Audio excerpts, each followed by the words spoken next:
Se dispara el precio del dólar en Colombia. En la jornada de este lunes tocó los 2.500 pesos, niveles que no se observaban desde el 2009. Preocupación por recorte presupuestal que podría afectar la financiación de los servicios médicos de los usuarios Sisbén. El exsecretario de Naciones Unidas, Kofi Annan, afirmó ante la Comisión de Paz del Congreso que ningún guerrillero en el mundo se entrega para ir a la cárcel. Fallo de la Fiscalía General ordena devolver la isla de Barú a la comunidad nativa. Con división entre los gremios, inicia el primer día de paro camionero en diferentes zonas del país. Ministro de Vivienda critica inseguridad jurídica para constructores en Bogotá, que ya ha generado demandas por 150 millones de dólares. El Consejo de Estado determinó que las empresas de servicios no pueden cobrar cargo fijo si no están prestando el servicio. México revoluciona el mundo del séptimo arte con el triunfo de Alejandro González Iñárritu en los Oscar. Al final de la emisión hablaremos con el embajador de México en Colombia, quien también es cineasta, sobre el triunfo de este país en Hollywood. Buenas noches. Nuestros temas de hoy. 1.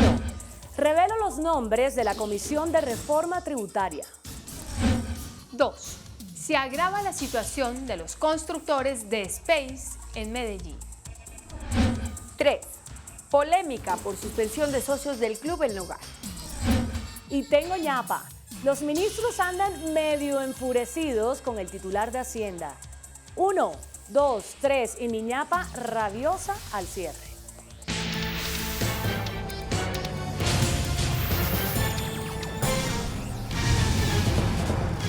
Buenas noches. El precio del dólar alcanzó el nivel más alto de los últimos 6 años. La divisa se transó en el mercado a 2.500 pesos. Este nivel no se registraba desde el primer trimestre de 2009.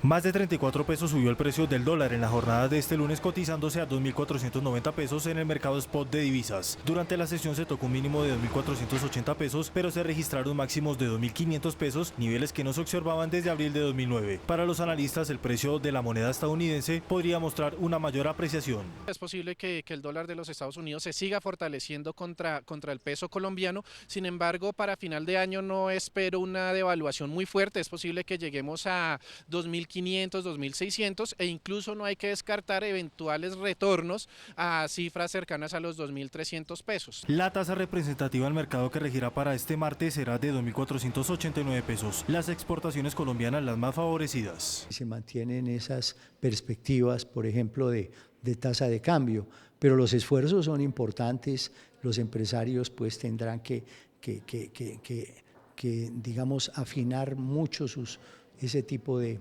instrumentos. Se espera que la tasa de cambio logre reemplazar los menores ingresos por petróleo. El recorte presupuestal de casi 6 billones de pesos que anunció el gobierno pondrá en aprietos al sector de la salud. El apretón alcanzará los 450.000 millones de pesos esenciales para la financiación de los servicios de salud de los usuarios del régimen subsidiado o Sisbén. 22 millones de colombianos de Sisbén 1 y 2 dependen del régimen subsidiado para acceder a servicios de salud. El 30% de la financiación de este programa lo aporta el presupuesto general de la nación, pero los bajos precios del petróleo podrían quitarle importantes recursos. Antes estaban los recursos un poco más blindados, ahora que el gobierno aporta recursos a través del presupuesto general de la nación, ahí entran dentro de toda la bolsa del presupuesto general, ahí vamos a tener problemas. De los 6 billones de pesos que se ajustarían en el presupuesto general, 450.000 millones serían de la salud. Yo creo que no deben sacar nada de salud porque, insisto, la población pobre es la más perjudicada. Las EPS del régimen subsidiado le piden al gobierno que los recursos de la salud sean intocables como los de las pensiones.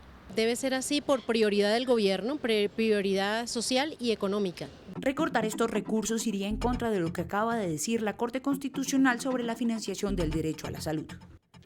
De otra parte, el exsecretario de Naciones Unidas, Kofi Annan, dijo ante las comisiones de paz del Congreso que ningún guerrillero en el mundo se entrega para ir a la cárcel y comentó que Colombia tiene que hacer sacrificios para permitir la participación en política de los desmovilizados, según reveló a CMI el presidente del Senado, José David Name.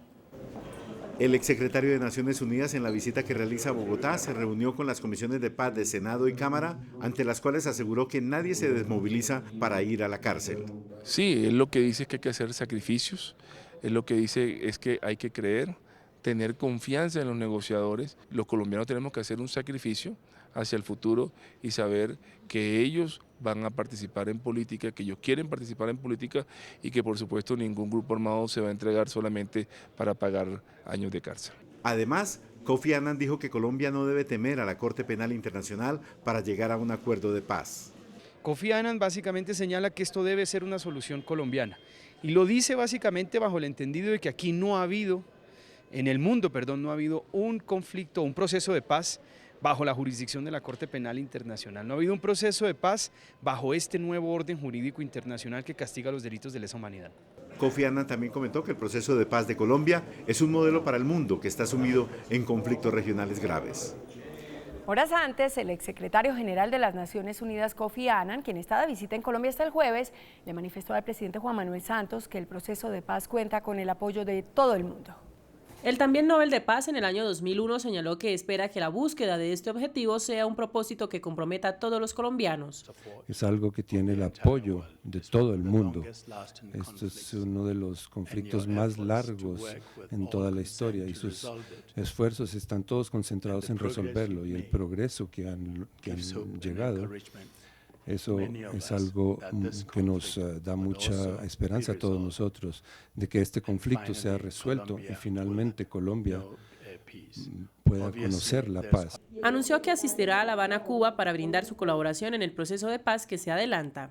Para encontrar las delegaciones que están en la mesa y aprender de ellos dónde están y hacia dónde van y decidir cuál sería nuestra pequeña ayuda que podemos hacer en este proceso. El presidente Santos destacó la importancia de este apoyo al señalar que Kofi Annan estuvo al frente de solución de algunos conflictos como Timor Oriental y Sierra Leona. También lideró la exigencia de rendición de cuentas y de justicia en procesos de paz. Por eso le hemos pedido que en la medida de lo posible acompañe este proceso, que sea un amigo del proceso. El mandatario volvió a señalar que se requiere la comprensión de la comunidad internacional para lograr la paz con un máximo de justicia. Un fallo de la Fiscalía General ordena devolver predios de la isla de Barú en Cartagena a la comunidad nativa que fue desalojada del lugar hace una década aproximadamente. También se investiga si hubo irregularidades cuando se produjo el destierro de la comunidad.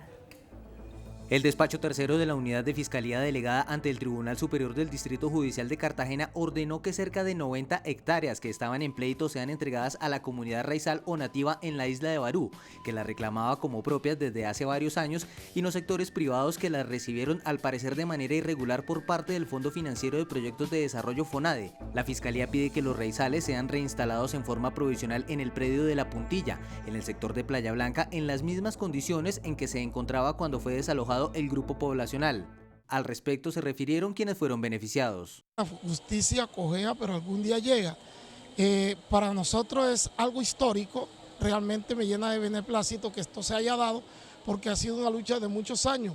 También pide que la escritura de 1887 pase al nuevo sistema de registro asignándole el folio de matrícula inmobiliaria y que esta medida se debe mantener hasta que un juez de conocimiento se pronuncie en forma definitiva. Con normalidad en las vías y un gremio transportador dividido entre quienes apoyan el paro y quienes no, se cumplió el primer día de protesta de los transportadores de carga. La ministra de Transporte, Natalia Bello, asegura que ya hay acercamientos con los camioneros para reanudar los diálogos en una mesa de concertación.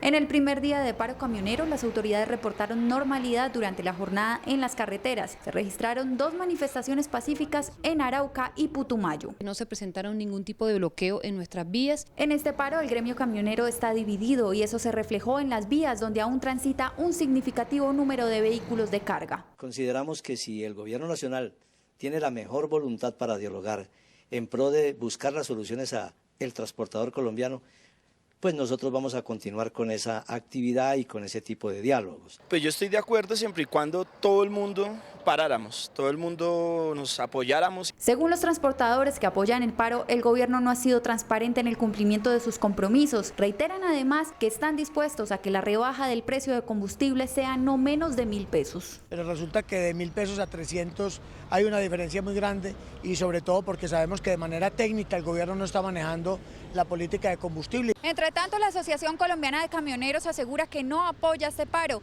porque les genera pérdidas al sector cercanas a los 10.000 millones de pesos diarios. La ministra de Transporte dijo que insistirán al gremio en 2 puntos principales: las relaciones económicas que toca el ingreso de los camioneros y la vida útil de los vehículos. Medidas de control cuando se detecten que los precios que se están pagando efectivamente al transportador estén por debajo de los precios de referencia y de esos costos eficientes. Hoy no rige la vida útil en Colombia para el transporte de carga. Mientras que en el Ministerio de Transporte reportan aproximadamente 52.000 vehículos que se inmovilizaron, los camioneros en paro señalan que son 300.000.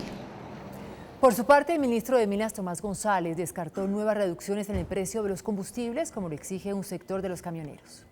La reducción de 300 pesos en el precio del combustible fue cuestionada por los transportadores al señalar que no es suficiente. Sin embargo, el gobierno nacional descarta por el momento nuevos ajustes a la baja al considerar que podría haber implicaciones para las finanzas públicas del país. Implicaría una presión sobre las finanzas públicas de más de 3 billones de pesos. Esto es más que todo el presupuesto del SENA, esto es más que todo el presupuesto de Familias en Acción en un año. Por eso nosotros redujimos hasta que se cerró la diferencia que había entre los precios internacionales y los precios internos. El funcionario señaló que la medida de reducción de precios en los combustibles se venía evaluando con o sin paro. Por cada vez que tanquea todos los días o a veces 2 veces al día que tanquean, tiene un ahorro de 8.000 pesos. Eso equivale a 2 carreras mínimas adicionales que no tendrían ausencia de esto. La próxima evaluación de tarifas de la gasolina y el ACPM será a finales de marzo. La Superintendencia de Transporte reveló que investiga 104 centros de reconocimiento de conductores donde aparentemente se tramitaron de manera irregular certificados médicos para la expedición de licencias. Presuntamente estos 104 centros de reconocimiento de conductores de manera irregular expidieron certificados de aptitud física, mental y de coordinación motriz a 84.589 ciudadanos entre el 1 de julio de 2014 y el 31 de enero de 2015. Según la Supertransporte, se cuenta con una plataforma tecnológica que garantiza la legitimidad de los certificados y la protección al usuario contra la falsificación. Estos centros de reconocimiento a conductores están expuestos a la suspensión o cancelación de la habilitación para funcionar, decisión que en dado caso será ejecutada por el Ministerio de Transporte. Una sentencia del Consejo de Estado sancionó a una empresa de telefonía por cobrar el cargo fijo sin haber prestado el servicio. El fallo deja en firme una sanción impuesta por la Superintendencia de Servicios Públicos Domiciliarios contra la empresa Colombia Telecomunicaciones. Digamos que para el usuario final esto es una gran noticia. Las empresas muchas veces se escudan con que hay una justa causa y creen que pueden seguir haciendo los cobros de forma justificada. La empresa facturó a sus usuarios el cobro del cargo fijo a pesar de estar interrumpido el servicio de telefonía por el hurto de las redes de conexión. Las quejas más recurrentes, digamos, en temas de servicios de telecomunicaciones domiciliarios, que es el tema que estamos hablando, son cobros, cobros no adecuados, cobros inexactos. Muchas veces se trata de cobros adicionales a lo que se ha consumido mensualmente. Según el fallo, es deber del Estado controlar estos abusos y justificó la sanción calificándola como una falta grave de la empresa por su ineficiencia en la prestación del servicio y el cobro indebido a sus usuarios. Por considerar que se han vulnerado los derechos fundamentales de los indígenas arhuacos, el Tribunal Administrativo del Cesar ordenó a las fuerzas militares y a Movistar desmontar las antenas de telefonía de telecomunicaciones que tienen en una base militar en el Cerro El Alguacil, en la Sierra Nevada de Santa Marta.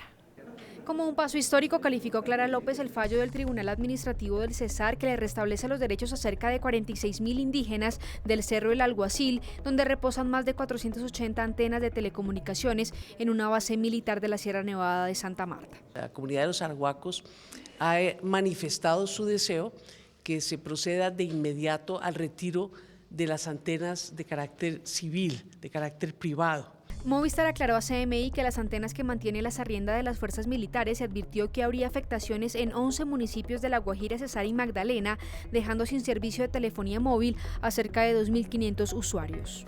La situación financiera de la Universidad San Martín es grave, con deudas que superan los 400.000 millones de pesos, según reveló su nuevo rector, Germán Sierra. Observando los pocos archivos que dejaron los antiguos administradores, se descubre que la Universidad San Martín tiene una deuda brutal, según dijo el rector Germán Sierra. Estamos hablando de una cifra sin confirmar, del orden de los 400.000 millones de pesos, sin confirmar. Eso incluye también las deudas laborales y de todo orden que tiene la Fundación. La Universidad San Martín en este momento son ruinas que se pueden volver a edificar sobre esas ruinas. Esa es la expectativa que nosotros tenemos. Nos genera pues muchas expectativas, pero pues queremos que todo se haga de la mejor manera, sin prisas, porque pues sabemos que pues la información no está completa, no está clara. A pesar de la crisis, la ministra Gina Parodi anunciará esta semana la pronta reapertura de la universidad. La Fiscalía capturó en Bogotá a Alexander Tibacuy Laguado, quien presuntamente sirvió de intermediario para el pago de sobornos entre la multinacional SISIM y grupos armados ilegales. La captura la realizaron unidades de la Fiscalía. De acuerdo con la investigación, Alexander Tibacuy, presidente de Asojuntas de TAM en el departamento de Arauca, recibió recursos de SISIM para que a dicha multinacional le fuera permitida la movilización de tractocamiones en la región por parte de grupos guerrilleros, especialmente del ELN. Un concepto de la Procuraduría General pide que se declare inexequible el acuerdo de cooperación e intercambio de información confidencial firmado entre el Gobierno Nacional y la Organización del Tratado del Atlántico Norte, OTAN. La Procuraduría General le solicitó a la Corte Constitucional que declare inexequible la Ley 1734 de 2014 que aprueba el acuerdo suscrito entre Colombia y la Organización del Tratado del Atlántico Norte, OTAN, sobre cooperación y seguridad de información. Para el Ministerio Público, dicho acuerdo no define su finalidad, es decir, qué tipo de información es la que va a ser objeto de intercambio entre las partes, porque podría tratarse de información personal y en particular de datos personales sensibles. Señala además que si se refiere a información pública, el acuerdo es inconstitucional en su integridad, por cuanto sería contrario a los derechos previstos en la Constitución Política. Concluye que su contenido es altamente problemático de cara a la determinación precisa de toda la información. El exalcalde Enrique Peñalosa aseguró a CMI que no será candidato a la alcaldía de Bogotá por la Alianza Verde, cuyos precandidatos decidirán este miércoles el mecanismo para escoger un solo candidato al segundo cargo más importante del país. Entre Antonio Sanguino y Carlos Vicente de Ruz se decidirá este miércoles quién es el próximo candidato a la alcaldía de Bogotá por los Verdes, pues Enrique Peñalosa ya decidió que no irá por este partido. El ex candidato presidencial seguirá insistiendo en una consulta interpartidista que le compita al Polo Democrático y al uribismo. Los precandidatos verdes, bienvenidos, que hagan su encuesta o cualquiera que sea el mecanismo, se escoja el candidato de Alianza Verde. Pero a mí lo que me interesa es que hagamos un gran equipo. Básicamente la misma unidad nacional, más Verdes, más Peñalosa. Peñalosa no descartó que en un futuro, si se realiza la consulta entre la Unidad Nacional y los Verdes, se volverá a encontrar con sus compañeros de colectividad. El ministro de Vivienda, Luis Felipe Henao, lanzó fuertes críticas contra la administración de Bogotá por la inseguridad jurídica que, según dijo, tiene frenada la construcción en la capital del país. La representación de Bogotá en el PIB nacional de vivienda cayó del 26 al 16% durante los 3 años de la administración Petro como consecuencia de la inseguridad jurídica para constructores. Por faltas de juego claras, por la inseguridad jurídica que se está dando en este momento en el distrito, la suspensión del plan de ordenamiento territorial. Las empresas emigraron con sus proyectos de vivienda a municipios de Cundinamarca, la Costa Atlántica y los Santanderes. Además, ya se presentaron las primeras demandas contra la ciudad. Ya conocemos demandas por más de 150 millones de dólares por esta inseguridad jurídica. Es por esa razón que en el plan de desarrollo estamos buscando un artículo que respete sus derechos. El caso más sonoro es el de la urbanización Cerro Verde, que denuncia una interpretación inadecuada de las normas para frenar su proyecto. Un proyecto al que se le han invertido a la fecha más de 30.000 millones de pesos está en una situación de inseguridad absoluta. La caída de la construcción en Bogotá ha generado 30.000 empleos menos. El presidente de Aviatur, Jean-Claude Bessudo, anunció para el próximo 20 de marzo el inicio del servicio de transporte de helicóptero desde y hacia el aeropuerto El Dorado de Bogotá. A mediados de marzo entrará en operación el nuevo servicio de transporte de helicóptero en el aeropuerto El Dorado de Bogotá. Será para usuarios de primera clase de Avianca, que favorecerá a 300 usuarios diarios y que se evitarán los trancones de la ciudad. El primer punto de helipuertos será la Torre Colfondos. Es un servicio que se presta a quienes adquieren pasajes en clase ejecutiva de Avianca. Es un paquete que se vende que incluye la recogida de maletas, el traslado en helicóptero, en una primera etapa desde Colfondos hacia el aeropuerto El Dorado. Otro de los puntos será el norte de Bogotá. Se tendrán 2 helicópteros a disposición en uno de los puntos de Satena. El servicio de helipuertos podría ampliarse a más usuarios en los próximos meses. El índice de capitalización de la bolsa, que mide el comportamiento de las 20 principales acciones, cerró al alza. El índice Colcap de la Bolsa de Valores de Colombia avanzó 0,51%. Protección fue la acción más valorizada, subió 4,58%. Canacol Energy fue la acción más desvalorizada, hoy cayó 6,03%. Ecopetrol fue la acción más transada, hoy movió más de 22.000 millones de pesos. Mañana el mercado estará atento a lo que pueda decir Janet Yellen, presidenta de la Reserva Federal, ante el Congreso de los Estados Unidos. El precio del dólar inicia la semana al alza. Indicadores económicos del día en CME. La tasa representativa del mercado dólar peso que regirá para mañana martes será de 2.489 pesos con 81 centavos. Los profesionales del cambio compran el dólar en promedio en 2.260 pesos y lo venden en 2.300 pesos. Un euro cuesta 2.813 pesos con 48 centavos. La libra de café colombiano en Nueva York cerró en $1.48. La libra de azúcar en el mercado internacional cerró en 14,31 centavos de dólar. Un barril de petróleo WTI cuesta $49 con 45 centavos. Una acción de Ecopetrol cuesta 2.125 pesos. Duván Zapata y Jackson Martínez, goles colombianos hoy en Europa. Ya volvemos. En los premios Oscar, los discursos de algunos de los ganadores reflejaron el malestar en contra de la desigualdad de derechos y el bullying. Lo analizaremos después de comerciales desde Cinemas Procinal de Palatino.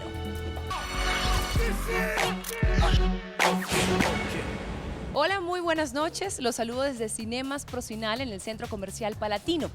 Anoche se llevó a cabo la gala más importante de la cinematografía mundial, los premios Oscar. Y la película Birdman y sobre todo su director Alejandro González Iñárritu, mexicano, fueron los protagonistas de la noche. Ante tanta atención hacia este país y sus talentos, México, en los últimos años, nos preguntamos si esto responde a un renacer de la industria en el país azteca. Mejor director, mejor guión original y mejor película. Estos, los más prestigiosos, fueron los galardones que en la entrega de los Oscars se llevó Birdman, de Alejandro González Iñárritu. El año pasado fue otro mexicano, Alfonso Cuarón, quien se alzó con la estatuilla a Mejor Director por Gravity. Ellos dos, junto a Guillermo del Toro, quien en 2007 fue doblemente nominado por El Laberinto del Fauno, conforman el trío maravilla del cine mexicano que ve en ellos una nueva ola de esta industria en el país manito. Creo que hoy lo que estamos viendo es la maduración de muchos de estos jóvenes que pues en los años 90, en los años 80,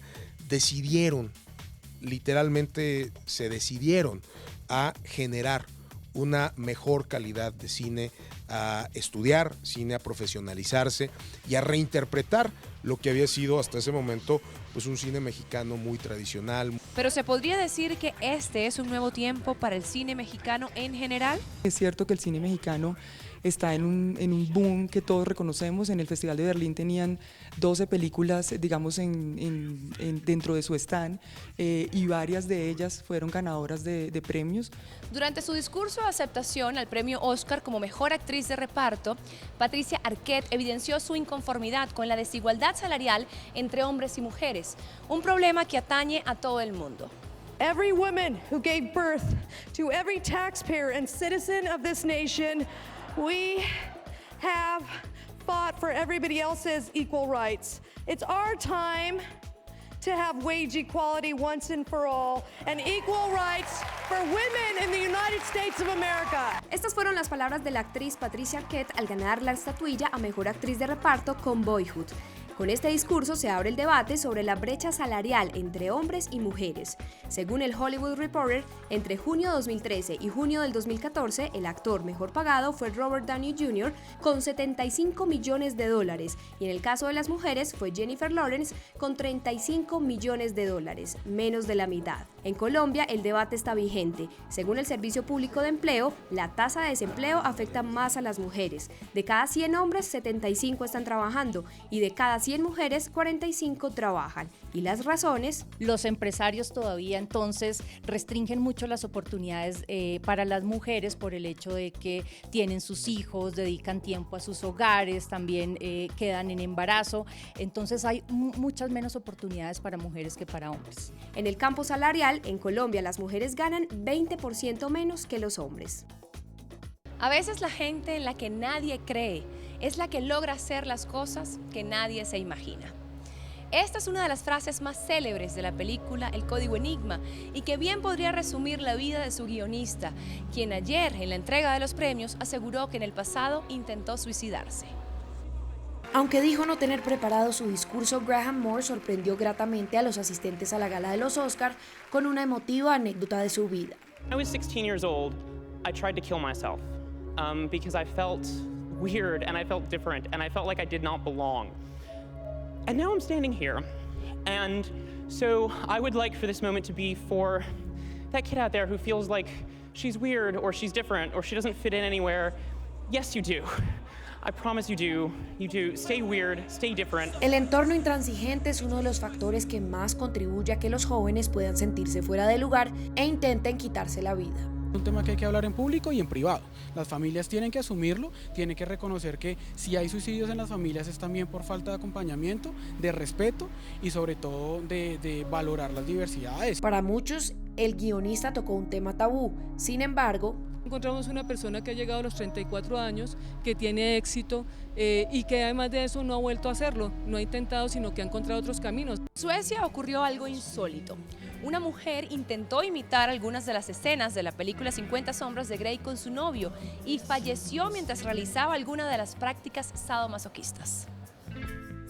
En ocasiones, la realidad puede superar la ficción, y más cuando una película presenta ciertos aspectos superficiales de una práctica o comportamiento.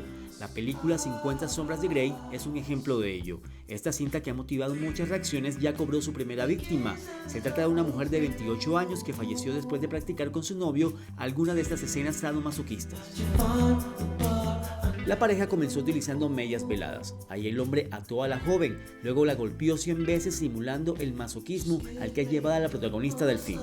Esto ocurrió en Suecia. Luego del brutal episodio, la mujer fue llevada al hospital, duró 2 días en cuidados intensivos y luego falleció por daños cerebrales. El hombre será juzgado por homicidio involuntario. Hoy me despido desde Cinemas Procinal en el Centro Comercial Palatino, deseándoles que tengan una excelente noche. Nosotros nos vemos mañana. Chao. Después de la pausa, nuestros temas de hoy. 1. Revelo los nombres de la Comisión de Reforma Tributaria. 2. Se agrava la situación de los constructores de Space en Medellín. 3. Polémica por suspensión de socios del Club El Nogal. Y tengo ñapa. Los ministros andan medio enfurecidos con el titular de Hacienda. 1, 2, 3 y mi ñapa rabiosa después de comerciales. Nuestros temas de hoy. 1. Lista la comisión de expertos que redactará la reforma tributaria estructural. La integran 9 miembros que redactarán la propuesta atendiendo al Fondo Monetario, al Banco Mundial y a la Organización para la Cooperación y el Desarrollo Económico, OCDE. La comisión quedó conformada así: Rosario Córdoba Garcés, exdirectora de Dinero y actual directora del Consejo Privado de Competitividad. Soraya Montoya, médica, exsecretaria de Gobierno de Bogotá, esposa del gerente del Banco de la República, José Darío Uribe. El exgerente del Banco de la República, Miguel Urrutia, el exministro de Hacienda, Guillermo Perry, el excodirector del Banco de la República y hoy director de Fedesarrollo, Leonardo Villar, el actual secretario de Hacienda de Bogotá, Ricardo Bonilla, el exdirector de la DIAN, Julio Roberto Pisa, el abogado tributarista Alfredo Lewin y el vicepresidente de Carvajal y de la Junta Directiva de la ANDI, Oscar Darío Morales. Sin duda, nómina de lujo. La primera parte de su recomendación debe estar lista antes del 20 de julio para ser evaluada por el gobierno y presentada al Congreso. 2. Jueves próximo, día D para el grupo CDO, constructor de las fatídicas torres del conjunto Space de Medellín.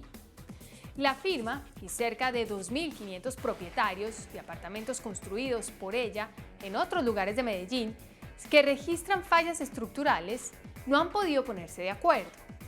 CDO insiste en iniciar de inmediato los trabajos de reforzamiento estructural de las edificaciones que reportan fallas y promete conseguir 80.000 millones de pesos que exigen los trabajos. Los propietarios de los apartamentos insisten en el reintegro del dinero que invirtieron en la compra de sus inmuebles y piden una indemnización por los daños causados, lo que costaría más de 700.000 millones de pesos, según cálculos realizados por las supersociedades y la Alcaldía de Medellín. El súper, Francisco Reyes, viaja el próximo miércoles a Medellín para reunirse con la familia Villegas, principal accionista del grupo CDO, y buscar un acuerdo. Si no se encuentra una solución, la constructora podría entrar en liquidación y los propietarios entrarían en un largo proceso de reclamación. Complicada situación la que viven tanto constructores como reclamantes. 3.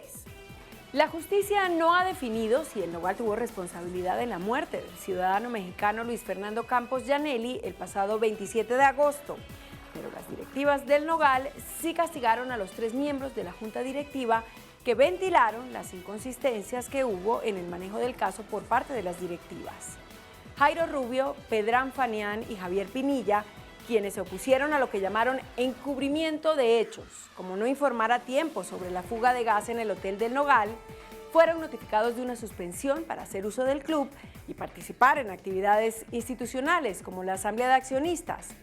En un comité disciplinario sometieron a revisión la conducta de los 3 disidentes por haber contado a la opinión pública la conducta de la mayoría de los directivos frente al caso del mexicano fallecido. Fueron acusados de violar la confidencialidad de la Junta, de falta de lealtad y de actitud irrespetuosa.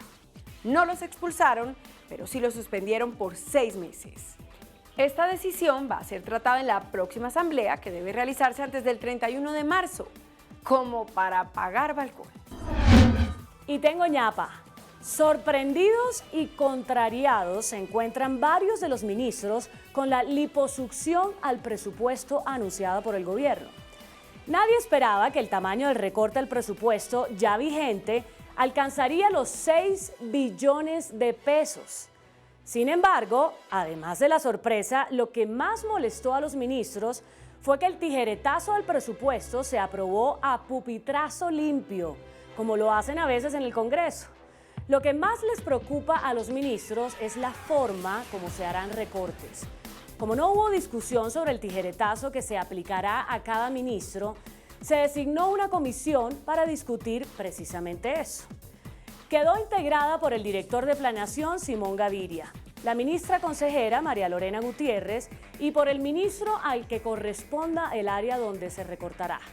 Se vuelve a aplicar el conocido consejo de un expresidente. Cuando tengas un lío grande, nombra una comisión. Hasta mañana. Que descanse.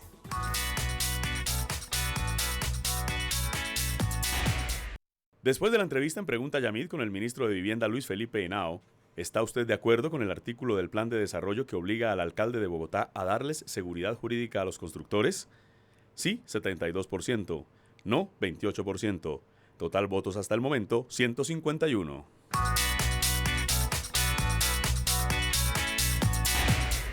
Hasta aquí las noticias. Gracias y buenas noches. Nos vemos mañana, como siempre, en CMI La Noticia.